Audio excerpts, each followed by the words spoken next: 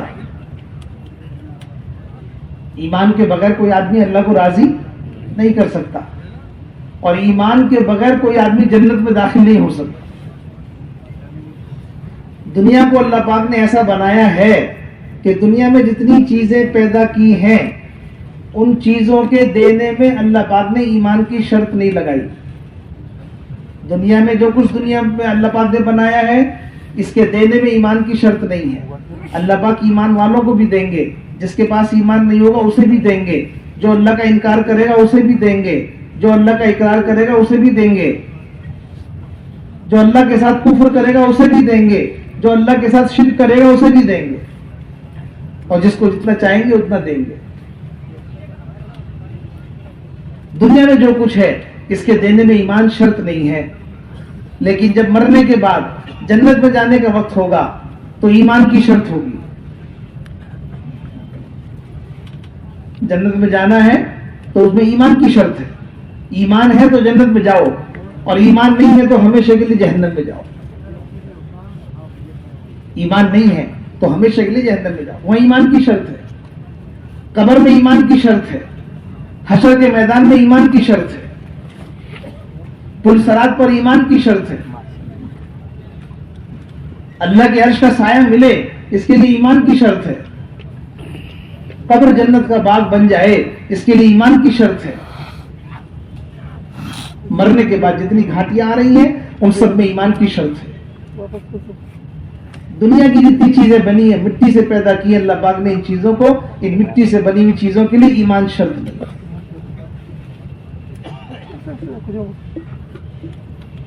ایمان کے بغیر کوئی آدمی جنت میں نہیں جا سکتا، ایمان کے بغیر کوئی آدمی اللہ کو راضی نہیں کر سکتا۔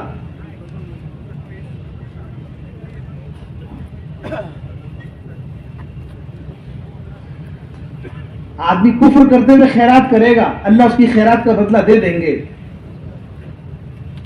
آدمی شرک کرتے ہوئے کسی کی بھلائی کرے گا، اس کی بھلائی کا بدلہ اللہ پاک دے دیں گے۔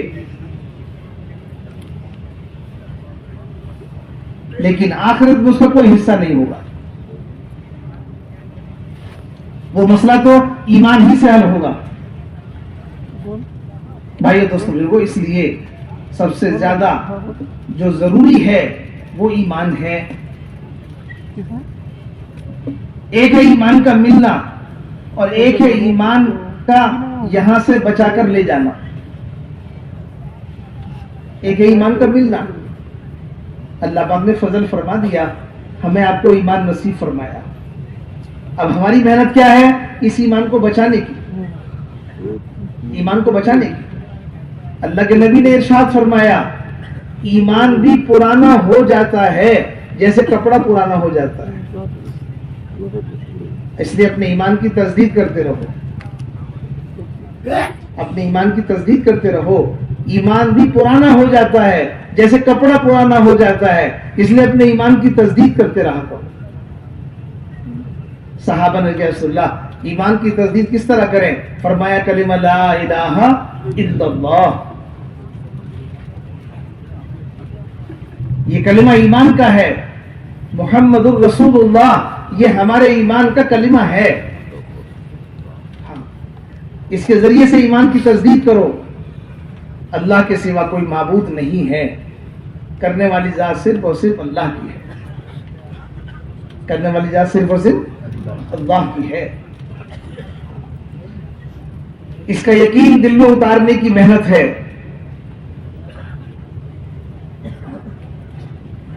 یقین اتارنے کے لیے اس کی دعوت ہے۔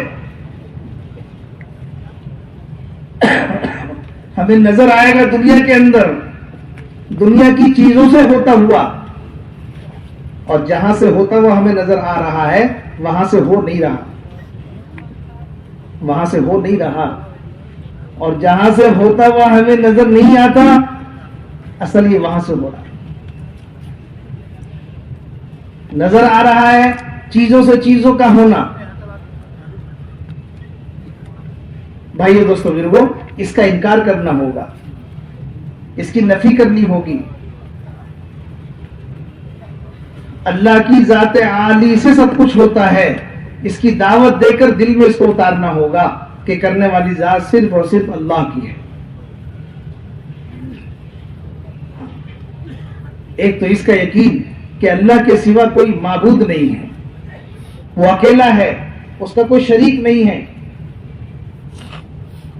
اور اللہ پاک ایسا اکیلا ہے اور ایسا مالک ہے اور ایسا رب ہے، ایسا خالق ہے، ایسا رازق ہے کہ وہ کسی چیز کا محتاج نہیں ہے۔ زمین ساری کی ساری اگر لوہے کی ہو جائے اور آسمان سارا تانبے کا بن جائے، زمین سے ایک غلہ بھی پیدا نہ ہو سکے، لوہے کی زمین ہے، ایک دانہ بھی پیدا ہونے کے حالات نہیں ہیں، اور آسمان سارا تانبے کا ہو گیا، ایک بارش کے برسنے کی بھی امید نہیں ہے، اور پھر بھی دل میں یہ خیال آ جائے کہ اب ہماری پرورش کیسے ہوگی، تو اتنا خیال آنے پر بھی پھر یہ بات ہے کہ ایمان کہاں رہا؟ ایمان کہاں رہا؟ ساری دنیا میں سب چیزیں بند ہو گئی، غلہ اگنا بند ہو گیا، بارش کا برسنا بند ہو گیا، اور پھر کسی ایمان والے کے دل میں یہ خیال آ جائے اے اللہ اب ہم کیسے پلیں گے، تو کہا کہ ایمان کہاں رہا؟ ایمان کہاں رہا؟ ہم نے اللہ تعالیٰ کو رب مانا ہے زمین کے ساتھ، ہم نے اللہ تعالیٰ کو رب مانا ہے بارش کے ساتھ، ہم نے اللہ تعالیٰ کو رب مانا ہے غلے کے ساتھ، کہ غلہ ہوگا تو پرورش ہوگی اور بارش ہوگی تو پرورش ہوگی۔ نہیں، ہم نے اللہ تعالیٰ کو رب مانا ہے قدرت کے ساتھ۔ ہم نے اللہ تعالیٰ کو رب مانا ہے کس کے ساتھ؟ قدرت کے ساتھ، کہ اللہ تعالیٰ پالن ہار ہیں۔ کیسے؟ قدرت سے۔ کیسے پالتے ہیں؟ بولو بھائی، کیسے پالتے ہیں؟ یا زمین سے؟ نہیں، اللہ تعالیٰ رب ہیں زمین کے ساتھ کہ نہیں، اللہ تعالیٰ رب ہیں قدرت کے ساتھ، وہ پرورش کرتے ہیں، وہ پالتے ہیں اور کسی چیز کے محتاج نہیں ہیں۔ اصحاب کہف کو 300 سال سلایا، 300 سال سلا کے بھی مرنے نہیں دیا، 300 سال کے بعد اٹھا کر کے وہ یوں کہہ رہے ہیں کہ ہم کتنی دیر، کوئی کہتا ہے 1 رات، کوئی کہتا ہے فجر کی نماز کا وقت اتنی دیر، کوئی کچھ باہر جب بھیجا کھانا لینے کے لیے تو پتہ لگا کہ 300 سال گزر چکے، 300 سال گزر گئے، نہ روٹی کھلائی نہ پانی پلایا۔ پرورش کسے کہتے ہیں؟ رب وہ ہے پالنے والا کہ جو پالنے میں کسی چیز کا محتاج نہیں، جو پالنے میں کسی چیز کا محتاج نہیں ہے، وہ پرورش کرنے والا رب۔ اللہ تعالیٰ خالق ہے، اللہ تعالیٰ خالق ہے۔ خالق کسے کہتے ہیں؟ کہ پیدا کرنے والے کو۔ کہ پیدا کرنے والا کون ہے؟ کہ پیدا کرنے والا اسے کہتے ہیں جو اپنی پیدا کی ہوئی چیز کی شکل کو بدل دے، جو اپنی پیدا کی ہوئی چیز کی شکل کو بدل دے، وہ پیدا کرنے والا ہے۔ ہم پیدا کرنے والا نہیں ہیں، ہم خالق نہیں ہیں، ہم پیدا کرنے والے نہیں ہیں۔ پیدا کرنے والا خالق صرف اللہ ہے۔ اور خالق کی پہچان کہ وہ جس چیز کو پیدا کر رہا ہے اس کی شکل کو بدلنے پر قادر ہے. موسیٰ علیہ السلام سے ارشاد فرمایا کہ اے موسیٰ کیا ہے کہ لکڑی کا ڈنڈا ہے, زمین پہ ڈال دو تو سانپ بن گیا, لکڑی کو سانپ بنا دیا اور سانپ کو لکڑی بنا دیا. یہ ہے خالق کی پہچان. ہم لکڑی کو سانپ بنا سکتے ہیں اور سانپ کو لکڑی بنا سکتے ہیں, دونوں کو ہم نے پیدا کیا ہے اور دونوں کی شکل کو ہم بدل سکتے ہیں. یہ ہے پیدا کرنے والا. ہم پیدا کرنے والے نہیں ہیں. ہم لڑکے کو لڑکی نہیں بنا سکتے, ہم لڑکی کو لڑکا نہیں بنا سکتے. جو اللہ نے بنا دیا ماں کے پیٹ میں ہم اسے بدل نہیں سکتے. ہم پیدا کرنے والے نہیں ہیں. پیدا کرنے والا اللہ پاک ہے. وہ چاہے تو ماں اور باپ کے ملنے سے بچے کو پیدا کرے, وہ چاہے تو بغیر باپ کے بچے کو پیدا کرے, وہ چاہے تو اونٹ کے اندر سے اونٹنی پیدا کرے, وہ چاہے تو پتھر سے اونٹنی کو پیدا کرے. اس کا نظام ہے. وہ جس طرح چاہے کرے. وہ رب ہے, وہ خالق ہے, وہ مالک ہے, اور وہ لا شریک الگ ہے. اس کا کوئی شریک نہیں ہے. وہ کسی چیز چھوٹی چیز کا محتاج نہیں ہے. ایک اتنا بڑا ہوائی جہاز جو ہوا میں اڑ رہا ہے ایک چھوٹے سے پرزے کا محتاج ہے. اسے نکال لو تو اڑ نہیں سکتا.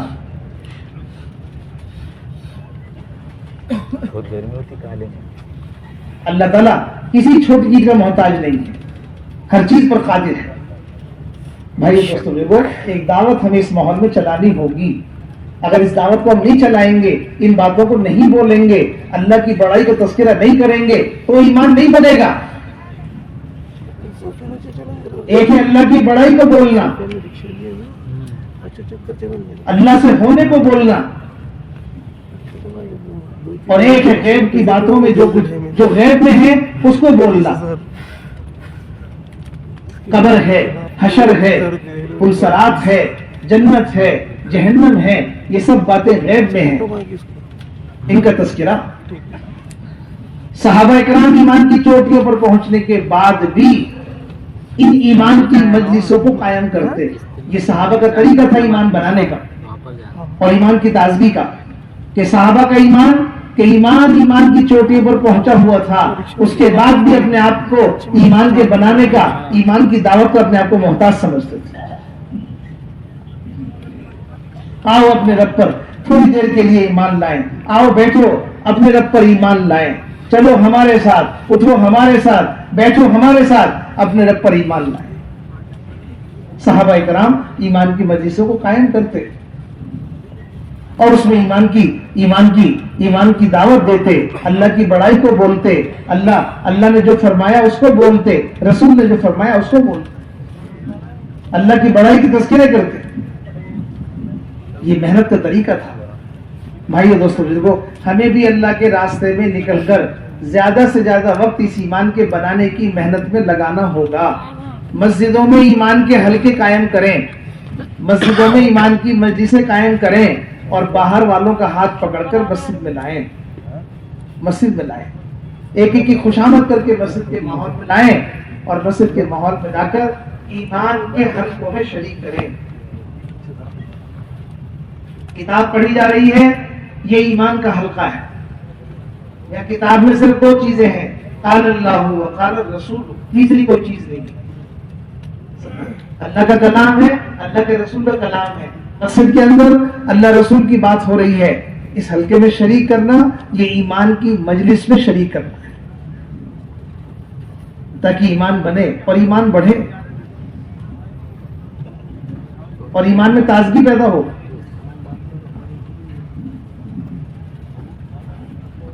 صحابہ اکرام ان مجلسوں میں بیٹھا کرتے تھے اور ان مجلسوں میں سنا کرتے تھے. وہاں محنت تھی سننے اور سنانے کی, سنانا اور سننا, یہ محنت تھی صحابہ کے یہاں. آج ہم نے دونوں کو چھوڑ دیا, بولنا بھی چھوڑ دیا, سننا بھی چھوڑ دیا. صحابہ کے یہاں کتابیں نہیں تھی,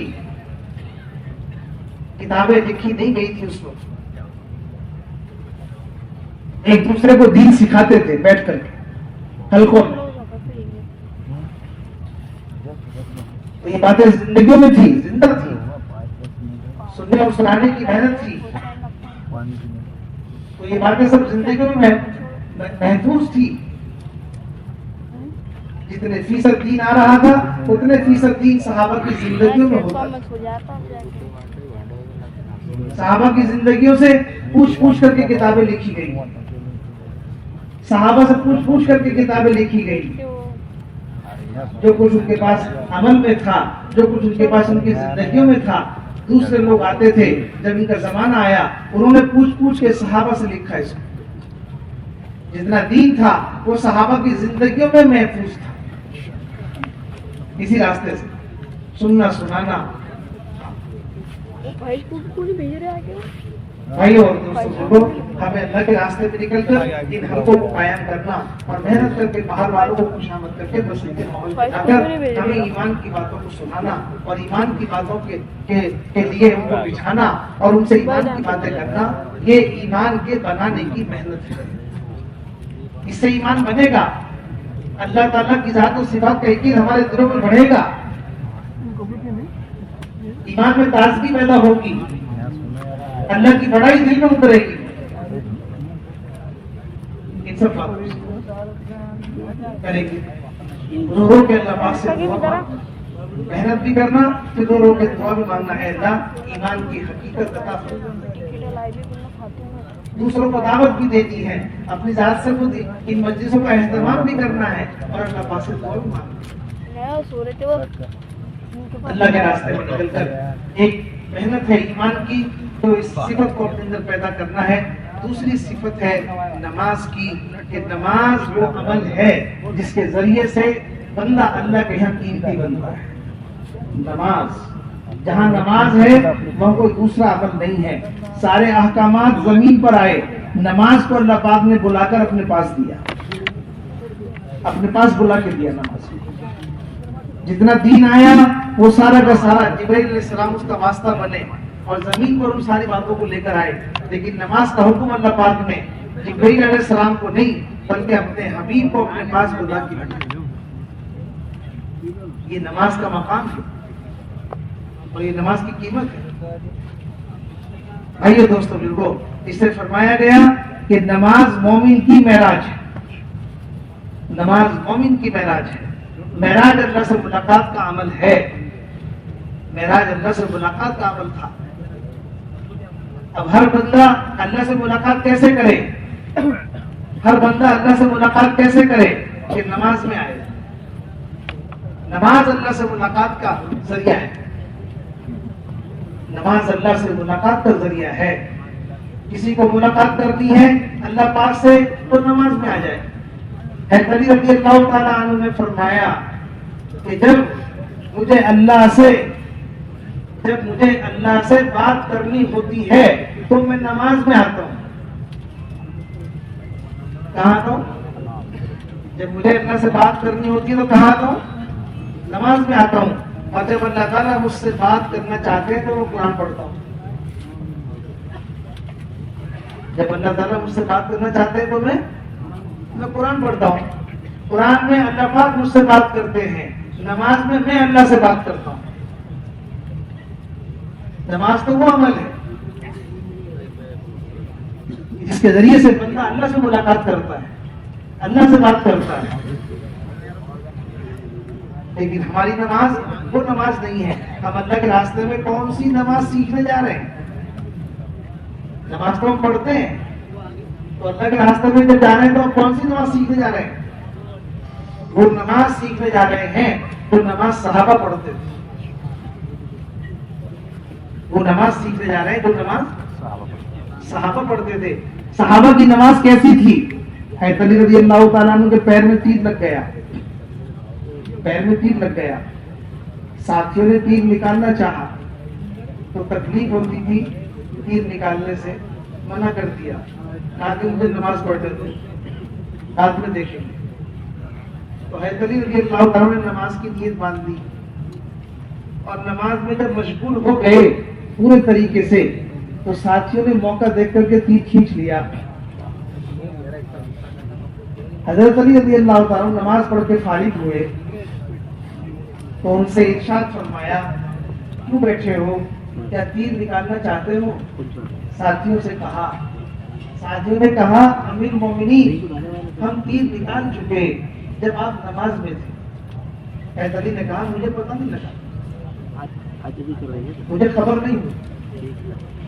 ایک صحابی اپنے گھر میں نماز پڑھ رہے ہیں, برابر ان کا بچہ سو رہا ہے, چھت میں سے سانپ نکل کے بچے پہ لپٹ گیا. وہ برابر میں نماز پڑھ رہے ہیں, سارے گھر والے جو نماز میں نہیں تھے انہیں تو پتہ لگ گیا, لیکن بچے کے برابر میں جو نماز میں تھے انہیں پتہ نہیں لگ سکا. سارا واقعہ ہو گیا. نماز پوری کر کے کہا کہ کان میں کچھ شور کی آواز آئی تھی. شور کیا ہو رہا ہے یہ پتہ نہیں گھر کے اندر, لیکن نماز سے فارغ ہو کر کہنے لگے کہ کچھ شور سا محسوس ہوا تھا نماز میں, شور. گھرواؤں نے کہا اللہ تعالیٰ تمہارے اوپر رحم کرے, بچے کی تو جان چلی گئی تھی اور تمہیں پتہ بھی نہیں چلا. کہا کہ تمہیں کیا میں نماز میں نہیں تھا؟ کیا جواب دیا؟ کیا میں نماز میں نہیں تھا؟ کیا مطلب کہ میں نماز میں کیسے پتہ لگا سکتا تھا؟ میں تو نماز میں تھا, اور نماز میں ہونے کا مطلب ہے آدمی یہاں نہیں ہے. وہ نماز میں ہے تو اللہ سے ملاقات میں ہے, وہ نماز میں ہے تو اللہ سے ملاقات میں ہے. امام غزالی رحمۃ اللہ علیہ نے ایک قصہ لکھا ہے موسیٰ علیہ السلام کا.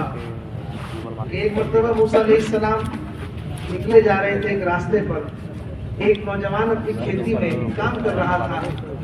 وہ رک کر کے اسے دیکھا کہ اللہ کے نبی آ رہے ہیں, تو موسیٰ علیہ السلام کو دیکھ کر اس نوجوان نے کہا کہ آپ تو اللہ کے نبی ہیں, اللہ سے باتیں کرتے ہیں, آپ میرے لیے دعا کر دو کہ اللہ تعالیٰ مجھے اپنی محبت کا ایک ذرہ نصیب فرما دے. اللہ تعالیٰ اپنی محبت کا ایک ذرہ نصیب فرما دے. موسیٰ علیہ السلام نے ہاتھ اٹھا کے دعا کر دی اس نوجوان کے لیے. ایک مدت کے بعد موسیٰ علیہ السلام کا اس جگہ سے دوبارہ گزر ہوا. اس نوجوان کے بارے میں پوچھا لوگوں سے کہ اس نوجوان کے ساتھ یہ واقعہ ہوا تھا, وہ کہاں ہے؟ تو گاؤں کے لوگوں نے کہا کہ وہ تو مجنون ہو گیا. کیا کہا اس کے لیے؟ وہ تو مجنون ہو گیا. کہاں ہے؟ کہ وہاں آگے جا کر کے ایک قلعہ ہے اونچا سے, وہاں نظر آئے گا, آپ دیکھ لینا. تو جب موسیٰ علیہ السلام وہاں گئے تو اس موسیٰ علیہ السلام نے اس نوجوان کو آواز دی کہ فلاں, اس نے نہیں سنی. پھر دوسری مرتبہ آواز دی وہ فلاں, اس نے نہیں سنی. تیسری مرتبہ آواز دی تو اللہ پاک نے ارشاد فرمایا کہ اے موسیٰ, ہم نے اس نوجوان کو اپنی محبت کا ایک نہیں صرف نصف ذرہ دیا ہے. کتنا دیا ہے؟ نصف, آدھا, ایک نہیں. کہ ہم نے اپنی محبت کا اس نوجوان کو صرف نصف ذرہ دیا ہے. اگر تلوار لے کر تم اس کے جسم کو پورا کاٹ دو گے تو بھی اسے پتہ نہیں چلے گا, تو بھی اسے پتہ نہیں. اللہ کی معرفت, اللہ کا تعلق, اللہ پاک کی محبت کیا ہوتی ہے تو نماز میں ہوگی. نماز اس کے لیے ہے, نماز اس کے لیے ہے. بھائی دوستو بزرگو, حضور اکرم صلی اللہ علیہ وسلم نے ارشاد فرمایا تم نماز اس طرح پڑھو جیسے مجھے پڑھتا ہوا دیکھتے ہو. ابوبکر صدیق رضی اللہ تعالیٰ عنہ کی نماز ہو بہو ایسی تھی. تو کتاب میں آپ کی نماز کا رکوع بیان کیا گیا کہ آپ جب رکوع کرتے تھے تو پرندہ آ کے بیٹھ جاتا تھا آپ کی کمر کے اوپر. پرندہ کسی حرکت والی چیز پر نہیں بیٹھتا, بے حرکت چیز پر بیٹھتا. تو رکوع ہوتا تھا تو آپ کی کمر پہ آ کے پرندہ بیٹھ رہا ہے. سوچو کیسی نماز ہو. ہمارا اللہ کے راستے میں نکلنا 4 مہینے کے لیے اپنے گھروں سے اس نماز کو سیکھنے کے لیے ہے جو نماز صحابہ پڑھتے تھے. یہ نہیں کہ جو نماز ہم پڑھ رہے ہیں اسی سے کام چلانا ہے. اس نماز کی جستجو کریں گے, ہم اس نماز کی کوشش کریں گے, ہم اس نماز کے لیے اپنی جان کھپائیں گے اللہ کے راستے میں نکل کر, جو نماز صحابہ پڑھ گئے. ہم اللہ کے راستے میں اس لیے نکل رہے ہیں. اس کے لیے کیسے محنت ہوگی؟ اس نماز کے لیے ایک محنت ہے نماز کی, جیسے ایمان بنانے کی محنت ہے ایسے ہی نماز کو بنانے کی محنت ہے.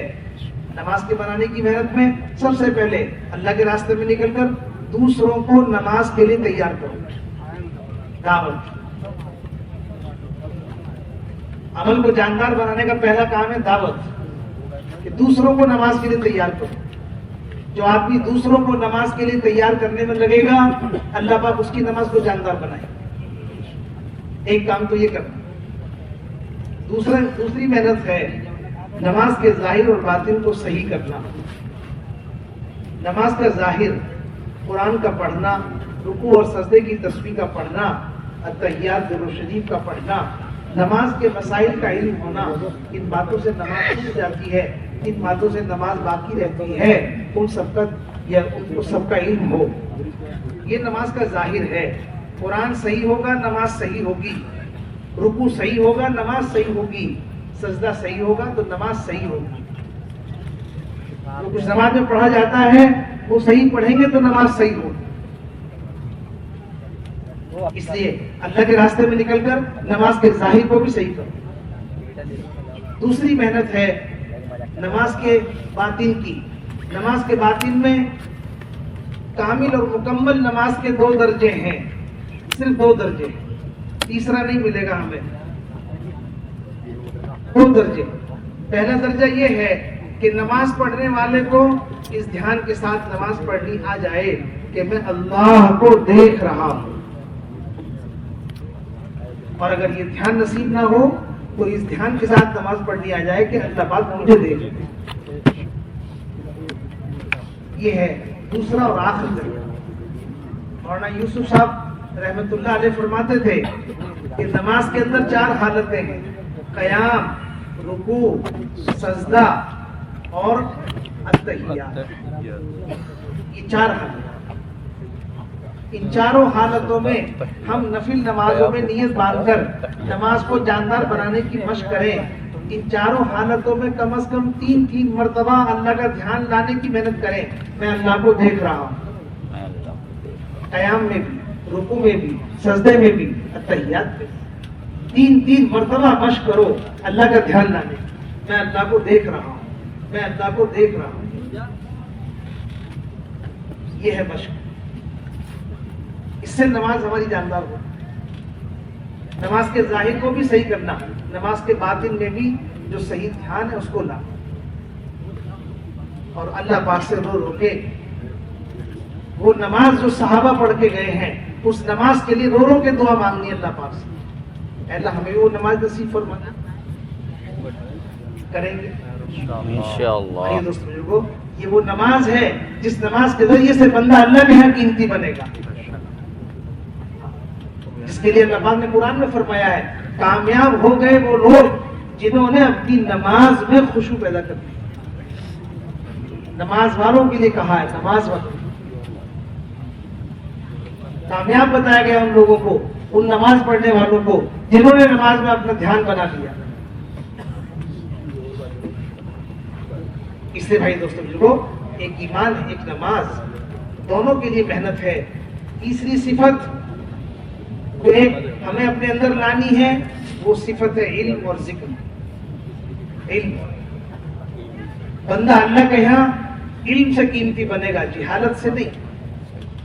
ذکر سے قیمتی بنے گا, غفلت سے نہیں. تو علم کی کیا صفت ہے جو ہر ایمان والے کے اندر پیدا ہونی چاہیے؟ بھائیو دوستو بزرگو, اصل علم کسے کہتے ہیں؟ اصل علم وہ ہے جس سے اللہ کی پہچان, جس سے اللہ کی پہچان. دنیا کی ہر چیز علم نہیں ہے, دنیا کی ہر چیز علم نہیں ہے. اصل علم جو ہے وہ اللہ کی معرفت, اللہ کا تعلق, اللہ کی ذات و صفات کا یقین جس علم کے ذریعے سے پیدا ہو وہ علم اصل ہے، اور وہ علم ہے قرآن حدیث کا وہ علم ہے قرآن حدیث کا ایک ہے اللہ کی بنائی ہوئی چیزوں کو جاننا، ایک ہے اللہ کی بنائی ہوئی چیزوں کو جاننا، لوگ اسے سائنس بھی کہتے ہیں، دنیا میں اس کو سائنس بھی کہا جاتا ہے، بنی بنائی چیزوں کو پہچاننا ایک ہے، اور یہ بنی بنائی چیزیں خود نہیں بنی ہیں، یہ ساری چیزیں اللہ نے بنائی۔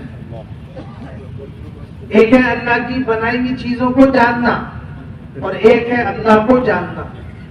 اللہ کو جاننا ایمان ہے، اللہ کو جاننا ایمان ہے، اور اللہ کی بنائی ہوئی چیزوں کو جاننا سائنس ہے۔ نجات سائنس میں نہیں، نجات ایمان میں ہے۔ ہماری جو مغفرت ہے، جو نجات ہے، جو ہماری کامیابی ہے، وہ ایمان میں ہے۔ اللہ تعالیٰ نے یہ دنیا کی چیزیں اس لیے بنائی ہیں کہ ان بنی ہوئی چیزوں سے اللہ کو پہچانو، یہ نہیں ہے کہ ان چیزوں کو پہچان کر ان چیزوں کے حوالے ہو جاؤ،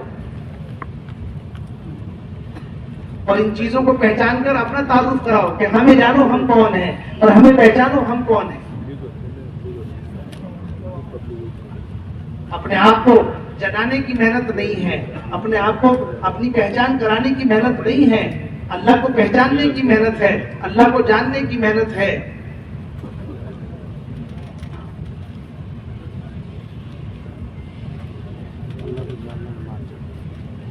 اس لیے اس علم کو حاصل کرنا جس علم کے ذریعے سے اللہ کی معرفت ملے، جس علم کے ذریعے سے اللہ کا تعلق ملے، جس علم کے ذریعے سے اللہ تعالیٰ کی ذات و صفات کا یقین ہمیں نصیب ہو، اس علم کی محنت، اس علم کو حاصل کرنے کی محنت، اور وہ علم ہے قرآن حدیث کا علم۔ اللہ کے راستے میں نکل کر تعلیم کے حلقوں میں بیٹھو، اللہ نے جو فرمایا اسے سنو، رسول نے جو فرمایا اسے سنو۔ قرآن حدیث میں نور ہے، قرآن حدیث میں نور ہے، ایمان کا نور ہے قرآن حدیث۔ جتنا ہم توجہ کے ساتھ، دھیان کے ساتھ ہم بیٹھیں گے ان حلقوں کے اندر، ادب کے ساتھ، باوضو ہو کر، اللہ کا کلام سننے کی نیت سے، رسول کا کلام سننے کی نیت سے، یہ نور دل میں اترتا چلا جائے گا۔ ایمان ایک نور ہے، ایمان ایک نور ہے جو دلوں میں اتارا جاتا ہے۔ ایمان ایک نور ہے جو دلوں میں اتارا جاتا ہے۔ اللہ کی ذات سراپا نور ہے، جو نور اللہ کی ذات میں ہے وہ نور مومن کے دل میں اتارا جاتا ہے، وہ نور مومن کے دل میں اتارا جاتا ہے بقدر محنت، بقدر مشقت، بقدر محنت ہوگی تو وہ اللہ کی ذات کا نور مومن کے دل میں آئے گا۔ مولانا الیاس صاحب رحمۃ اللہ علیہ فرماتے تھے یہ دنیا عالم اصغر ہے اور مومن کا دل عالم اکبر ہے، مومن کا دل عالم اکبر ہے، اور دنیا عالم اصغر ہے۔ اس دنیا میں اللہ تعالیٰ اپنے نور کی ایک تجلی ڈالے تو یہ دنیا اسے برداشت نہیں کر سکتی۔ موسیٰ علیہ السلام کے لیے اللہ نے اپنے ایک نور کی تجلی طور پر ڈالی تو سارا کا سارا طور جل گیا۔ دنیا میں اتنی طاقت نہیں ہے کہ یہ اللہ کے نور کی ایک تجلی کو برداشت کر سکے، لیکن اللہ تعالیٰ اپنی ذات عالی کا جو نور ہے وہ مومن کے دل میں اتارتے ہیں۔ مومن کا دل وہ ہے جس میں اللہ پاک آتے ہیں، یہ دل کی طاقت ہے، یہ دل کی طاقت ہے۔ اس لیے ایمان کی جگہ دل کو بنایا گیا ہے، اور دل کو دنیا سے زیادہ طاقتور بنایا گیا ہے، کیونکہ مومن کے دل میں اللہ پاک آتے ہیں۔ اس لیے ہم باوضو ہو کر، باادب ہو کر، محبت کے ساتھ اس حلقے میں بیٹھے جہاں اللہ رسول کی بات ہو، توجہ سے سننا، کیونکہ یہ نور دل میں اترنے کا وقت ہے، اللہ کے تعلق کے پیدا ہونے کا وقت ہے۔ یہ تعلیم کا حلقہ یہ اللہ کے تعلق کے پیدا ہونے کی جگہ ہے۔ یہ تعلیم کا حلقہ یہ دنیا کی محبت کے نکلنے کی جگہ ہے. یہ تعلیم کا حلقہ یہ اللہ کے وعدوں کے یقین کے پیدا ہونے کی جگہ ہے. یہ تعلیم کا حلقہ یہ اسباب کے یقین کے دل سے نکلنے کی جگہ ہے.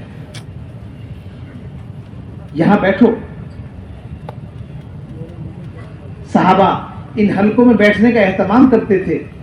آپ کی مجلس چل رہی ہے, صحابہ بیٹھے ہوئے ہیں, آپ صحابہ سے ارشاد فرما رہے ہیں. بس یہی تعلیم کا حلقہ تھا آپ کے زمانے میں. آپ جو فرماتے تھے یہی تعلیم تھی. آپ فرما رہے ہیں میری امت میں ایک جماعت ایسی ہوگی جو ایک ملک کو فتح کرے گی. جب وہ ملک فتح ہو جائے گا تو اس ملک کی شہزادی سفید گھوڑے پر بیٹھ کر اور کالی اوڑھنی اوڑھ کر نکلے گی.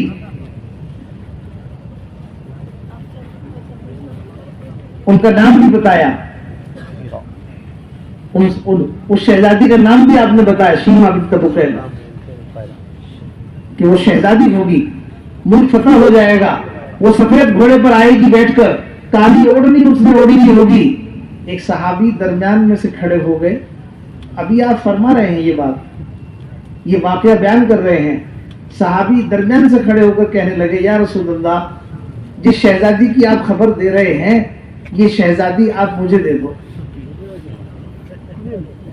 یہ شہزادی آپ مجھے دے دو. صحابہ اس طرح سنتے تھے آپ کی بات. تعلیم کا سننا کیسے ہو کہ تعلیم کا سننا ایسے ہو. کیا مطلب کہ یا رسول اللہ ہماری آنکھیں جو دیکھ رہی ہیں وہ غلط ہو سکتا ہے, ہماری آنکھیں جو دیکھ رہی ہیں وہ غلط ہو سکتا ہے, لیکن جو بات آپ کی زبان سے نکل رہی ہے وہ غلط نہیں ہو سکتی. جو بات آپ کی زبان سے نکل رہی ہے قیامت تک اس کے مطابق ہوگا. ہماری آنکھیں جو دیکھ رہی ہیں وہ غلط ہو سکتا ہے, لیکن آپ کی زبان جو بول رہی ہے وہ غلط نہیں ہو سکتا, قیامت تک اس کے مطابق ہوگا. آپ نے فرمایا یہ شہید ہو جائیں تو انہیں امیر بناؤ, یہ شہید ہو جائیں تو ان کو امیر بناؤ, یہ شہید ہو جائیں تو ان کو امیر بناؤ. یہودی کہنے لگا یہ تینوں شہید ہو جائیں. ایک یہودی کو اتنا یقین تھا کہ نبی کی بات جو بول رہی ہے اس کے مطابق ہوگا, اس کے خلاف نہیں ہوگا. آج ہم تعلیم کے حلقے میں بیٹھ کر کے یقین سے نہیں سنتے کہ جو اللہ کے رسول فرما رہے ہیں اس کے مطابق ہوگا. یہودی کو یقین ہے کہ جو نبی کی زبان سے نکل رہا ہے وہ ہوگا. ہم اللہ کے راستے میں نکل کر اس طرح سنیں اللہ رسول کی باتوں کو, تعلیم کو اس طرح سنیں کہ جو اللہ نے فرمایا قیامت تک اس کے مطابق ہوگا, جو رسول نے فرمایا اس کے خلاف نہیں ہوگا, وہی ہوگا جو فرمایا جا رہا ہے. اسے کہتے ہیں یقین سے سننا, اور اسے کہتے ہیں اس سن کر کے اس یقین کو دل میں اتارنا. ایسا ہی ہے, ایسا ہی ہے, اس کے خلاف نہیں ہو سکتا. بھائی دوستو جو یہ ہے اللہ کے وعدوں کے یقین کے اترنے کی جگہ, یہ ایمان کی مجلس, یہ اعمال پر جو اللہ نے وعدے کیے ہیں ان وعدوں کے دل میں اترنے کی جگہ ہے یہ تعلیم کا حلقہ.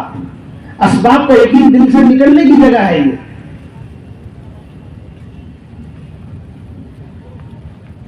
اس لیے اس علم کو حاصل کرنے کی محنت, اللہ کے راستے میں نکل کر اس علم کو حاصل کرنا, جو یقین بن کے ہمارے دل میں اتر جائے. یہ قرآن حدیث کو اتنی توجہ دھیان سے سننا کہ سارا کا سارا قرآن حدیث ہمارے دل میں یقین بن کے اتر جائے, یقین بن کے اتر جائے.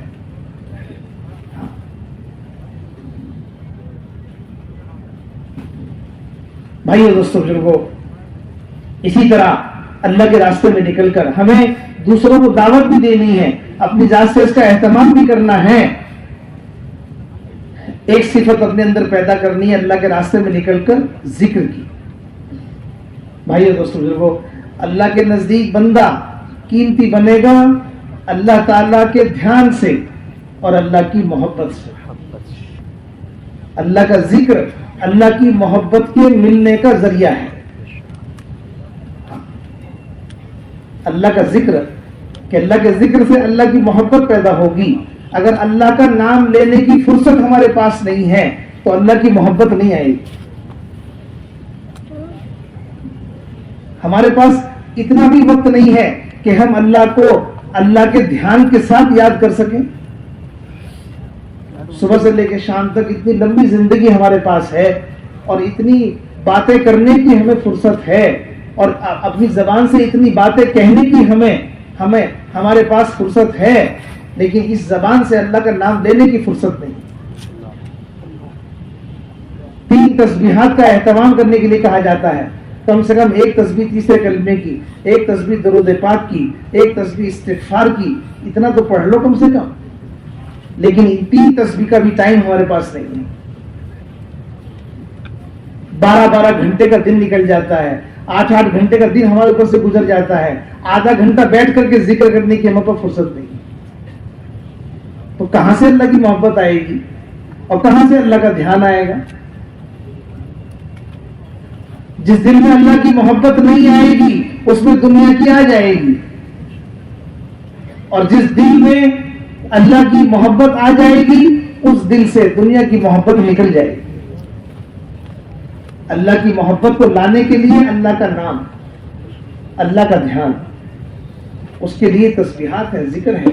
صبح شام اہتمام کریں، اجتماعی عمل سے فارغ ہو کر انفرادی وقت میں اس کا اہتمام کریں ہم ان تسبیحات، تاکہ ہماری زندگی میں وہ نور آ جائے، وہ اللہ کا دھیان آ جائے.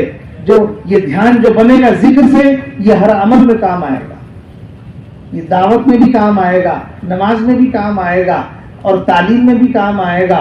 ہر موقع پر یہ دھیان کام آئے گا. اگر دھیان نہ بنا تو ہر کام میں بے دھیانی ہوگی. اس لیے اللہ کے راستے میں نکل کر اس کو اپنے اندر لانے کی محنت کریں. اللہ کے راستے میں نکل کر ایک صفت اپنے اندر پیدا کرنی ہے، اکرام مسلم. اکرام مسلم، اکرام مسلم. ایک مسلمان کی قیمت بیت اللہ سے زیادہ ہے، ایک مسلمان کا مقام بیت اللہ سے زیادہ ہے. لیکن ہم مسلمان کا اکرام اتنا قیمتی ہونے کے بعد بھی نہیں کر پا رہے. ایک مسلمان اتنا قیمتی ہے، اس کے بعد بھی ہم سے اس کا اکرام نہیں ہو رہا. کیوں؟ اس لیے کہ ہم مسلمان کے عمل کو دیکھ رہے ہیں اور مسلمان کے عمل سے اس کا اکرام نہیں ہو سکتا. مسلمان کے اکرام کے لیے اس کا عمل نہیں، بلکہ مسلمان کے اکرام کے لیے اس کا ایمان دیکھو. عمل میں تو سب کی کمی ہے، کوئی مسلمان ایسا نہیں ہے جس کے عمل میں کمی نہ ہو. حدیث کا فیصلہ ہے کلکم خطاؤن، کہ تم سارے کے سارے خطا کار ہو. کوئی مسلمان ایسا نہیں ہے جس میں کمی نہ ہو. بے عیب اور پاک صرف اللہ کی ذات ہے، باقی سب میں کمی ہے. لیکن کہ ایک مسلمان میں کتنی ہی کمی کیوں نہ ہو، تلاش کرو گے تو اس کے اندر اچھائی کا پہلو ہے. تلاش کرو، اچھائی کا پہلو ملے گا، چاہے کتنی کمی کیوں نہ ہو. جتنے انسان ہیں اللہ پاک نے سب کا چہرہ دیکھو، ہر ایک کا چہرہ اس کو اچھا لگتا ہے، ہر ایک کا چہرہ خوبصورت ہے اور ہر ایک کا چہرہ اس کی نگاہ میں اچھا ہے. لیکن جتنے انسان ہیں سب کی پیٹھ میں دیکھو تو سب کی پیٹھ میں پخانہ بھرا ہوا. ہر مسلمان اس گندگی کو لے کے اپنے ساتھ چلتا ہے اپنے پیٹ کے اندر، لیکن اس کا چہرہ حسین ہے، خوبصورت ہے. ہر ایک کے پاس ایک اچھائی کا پہلو ہے اور ہر ایک کے اندر ایک گندگی ہے. اس گندگی سے کوئی اپنے آپ کو نہیں کہہ سکتا کہ میں پاک ہوں. بھائی دوستو بزرگوں، بے عیب اور پاک صرف اللہ کی ذات ہے، باقی سب میں کمی ہے. مسلمان کا اکرام مسلمان کے عمل سے نہیں ہو سکتا، کیونکہ مسلمان کے عمل میں کھوٹ ہے، کہیں نہ کہیں کمی ہے.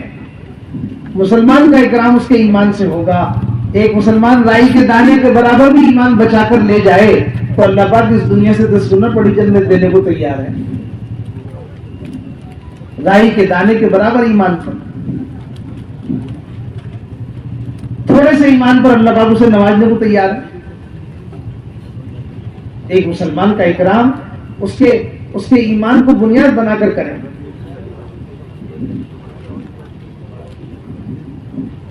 ہمیں کسی مسلمان کی کمی کو نہیں دیکھنا، کسی مسلمان کی کمی کو نہیں دیکھنا،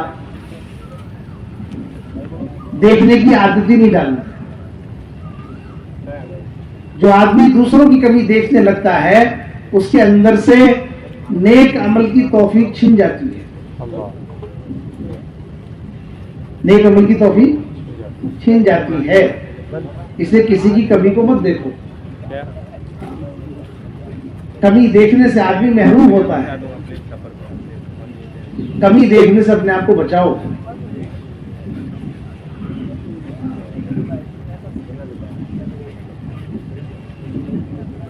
شیطان نہیں تھا، آدم میں کمی دیکھی تو بن گیا، آدم میں کمی دیکھی تو بن گیا، ورنہ تھا نہیں۔ اس کے گلے میں لعنت کا تو پڑ گیا۔ جب آدمی دوسروں میں کمی دیکھتا ہے تو کمی دیکھتے دیکھتے خود ہی نیچے گرنے لگتا ہے، اور یہ بات پیدا ہوتی ہے اپنی بڑائی سے کہ میں بڑا ہوں تم چھوٹے ہو، میں اچھا ہوں اور تم برے ہو، میں بہتر ہوں تم کمتر ہو، میں بہتر ہوں تم کمتر ہو۔ کمی دیکھنے سے یہ باتیں پیدا ہوتی ہیں اندر میں۔ جب آدمی دوسروں میں کمی دیکھتا ہے تو یہ جذبے پیدا ہوتے ہیں۔ شیطان نے آدم میں کمی دیکھی تو یوں کہا انا خیر بھی، میں تم سے بہتر ہوں۔ یہ جذبہ پیدا ہوا کمی دیکھنے کی وجہ سے۔ اس سے سب سے پہلی بات ہے کہ کسی اپنے علاوہ کسی دوسرے بھائی میں، کسی ایمان والے میں کمی مت دیکھو۔ کمی دیکھنا گناہ ہے۔ کمی دیکھنا کیا ہے؟ کمی دیکھنا گناہ ہے۔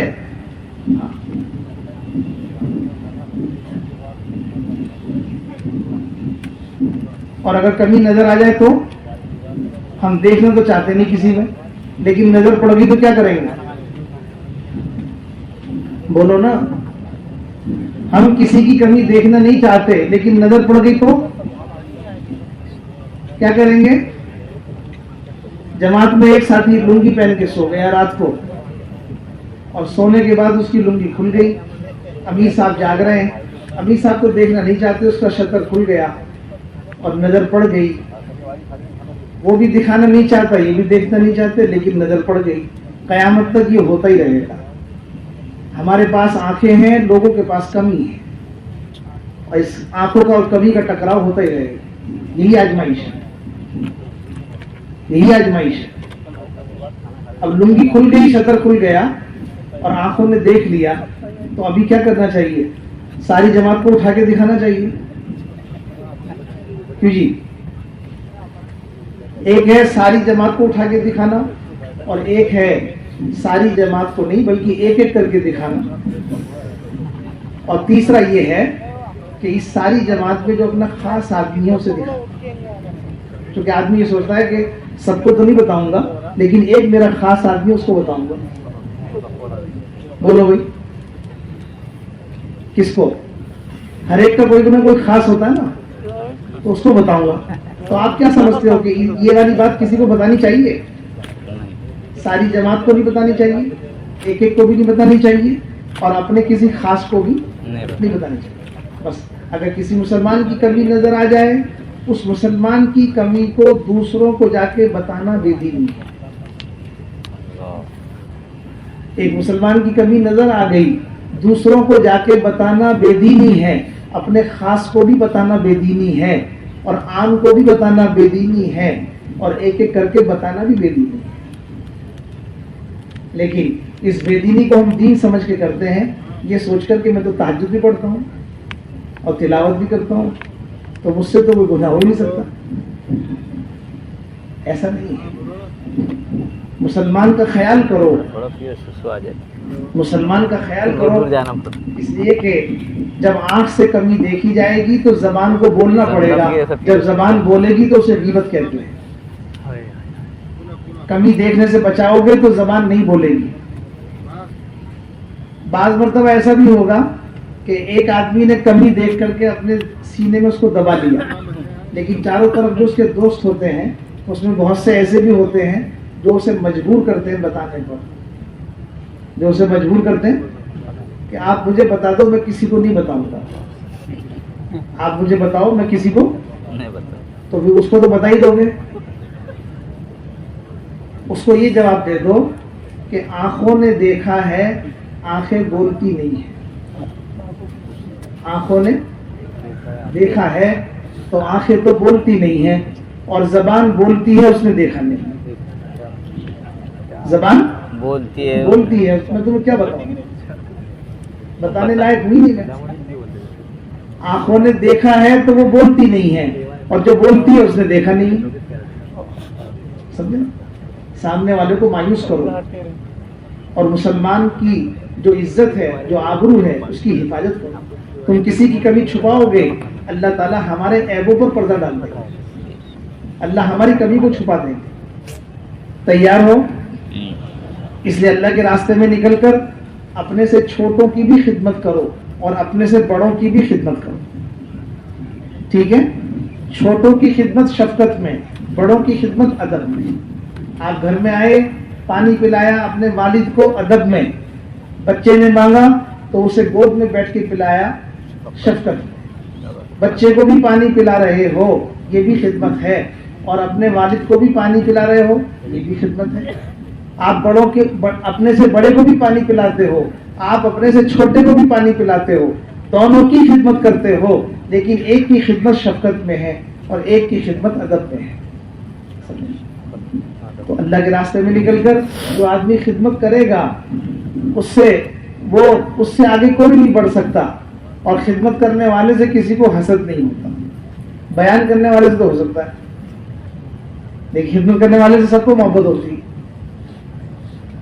اس لیے اللہ کے راستے میں نکل کر یہ اکرام مسلم سے جوڑ پیدا ہوگا, اکرام مسلم سے محبت پیدا ہوگی, آپس کا جوڑ پیدا ہوگا, اجتماعیت پیدا ہوگی. کریں گے انشاءاللہ.